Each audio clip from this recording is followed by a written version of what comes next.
আসসালামু আলাইকুম। আমি কক্সবাজারের সবথেকে প্রিয় যে খাবারটা প্রথমেই আমরা খাই, রূপচাঁদা শুটকি আজকে ভুনা করেছি। কেউ চাইলে আলু দিয়ে ঝোলও খেতে পারেন, মাংসের মতনই রান্না করে টেস্ট লাগে। মাংসের মতন যখন আমরা আলু দিয়ে মশলা দিয়ে ঝোল করে খাই তখন মাংসের মতনই টেস্ট লাগে। আমি সাধারণতভাবে ভুনা করেছি। তো কিভাবে ভুনা করেছি চলুন দেখি। তো শুটকি রান্নার জন্য আমি প্রথমে নিয়ে নিয়েছি রূপচাঁদা শুটকি। তো এটা কক্সবাজারের বিখ্যাত, আমরা গেলেই এই শুটকিটা আগে খুঁজি, ফ্রাই এটা আগে খেয়ে নেই। তা অল্প কিছু উপকরণ দিয়েই আমি শুটকিটা ভুনা করব। রূপচাঁদা শুটকি মাছটাকে একটু কুসুম কুসুম গরম পানি থেকে হালকা একটু ধুয়ে নিব গরম পানি দিয়ে। যে মাছটাকে একটু কুসুম কুসুম, মাছটা কিন্তু অনেক নরম, রূপচাঁদা মাছটা অনেক নরম এবং কাটাও কম থাকে। তো কুসুম গরম পানিতে হাতটা ছোঁয়া যায়, এভাবে একটু ধুয়ে নেবেন। মাছটা যখন আমি শুকনো কেটেছি তখন দেখেন কত পাতলা ছিল এবং আমি 10 মিনিট ভিজিয়ে রেখেছি। ভিজিয়ে রেখে একটু গরম পানি দিয়ে ধুয়েছি, মাংসের টুকরার মতন হয়ে গেছে।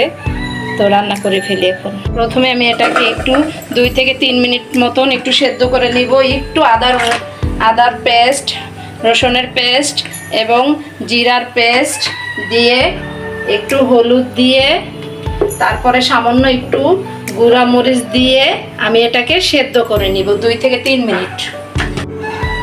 আমি এখন পরিমাণ মতন একটু পানি দিয়ে দিচ্ছি সেদ্ধ হওয়ার জন্য। এখন আমি 1/2 চামচ লবণ দিয়ে সেদ্ধ দিয়ে দিচ্ছি। এরকম একটু মাখো মাখো পানি থাকাকালীন নামিয়ে নেবেন। আমি এখন আর একটা প্যান বসিয়ে দিলাম, এখানে আমি বাগার দিব। শুটকি পরিমাণ মতন আমি তেল দিয়ে দিচ্ছি।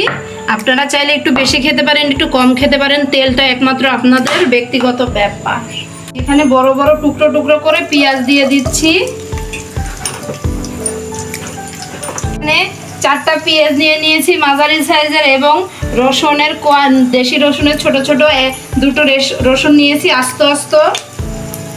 নিয়ে নিয়েছি বড় রসুন 1টি। আমি রূপচাঁদা শুটকিতে আগেতে লবণ ইউজ করেছি 1/2 চামচ, এখন আমি এখানে দিয়ে দিচ্ছি 1/2 চামচ। এখন আমি বাকি অর্ধেক রাখা পেস্ট, রসুন এবং আদা কুচি অর্ধেক এই পেস্ট আমি অর্ধেক রেখেছিলাম সেটা দিয়ে দিচ্ছি। একটু জিরে দিয়ে দিলাম, দিয়ে ভালো করে একটু বাদামি কালার করে নেব। এখন আমি দিয়ে দিচ্ছি আমার সেদ্ধ করা রূপচাঁদা শুটকিগুলো এর ভিতরে দিয়ে দিচ্ছি। তো মাছগুলো দেখেন অনেক সুন্দর নরম হয়ে গেছে, 2 থেকে 3 মিনিট সেদ্ধ করে নিয়েছিলাম। আমি যে পানিগুলোর ভিতরে যে পাতিলে সেদ্ধ করেছিলাম ওই পাতিলটা একটু ধুয়ে অল্প একটু পানি দিচ্ছি, মশলাগুলো ধুয়ে নিচ্ছি, ধুয়ে এখানে দিয়ে দিচ্ছি। নামানোর আগে আমি একটু কাঁচা লঙ্কা দিয়ে দিচ্ছি, তারপরও 2 মিনিট আমি এখানে আবারও কষিয়ে। রূপচাঁদা শুটকি ট্যুরের থেকে ঘুরে আসার সময় কিনে আনা শুটকিগুলো আমরা পরে আস্তে আস্তে এভাবেই খাই। হয়ে গেল রান্না আমাদের। তো আমার রূপচাঁদা শুটকি ভুনা, কেউ মাংসের মতন রান্না করে খায় ঝোল করে, কেউ ভুনা করে খায়, কেউ ভাজা করে খায়। আমি এভাবেই খাই, আমার কাছে এটা ভালো লাগে। তো ভালো লেগে থাকলে পাশে থাকবেন, কমেন্ট করবেন, সাবস্ক্রাইব করবেন। প্রতিদিনের ভোজন। আসসালামু আলাইকুম।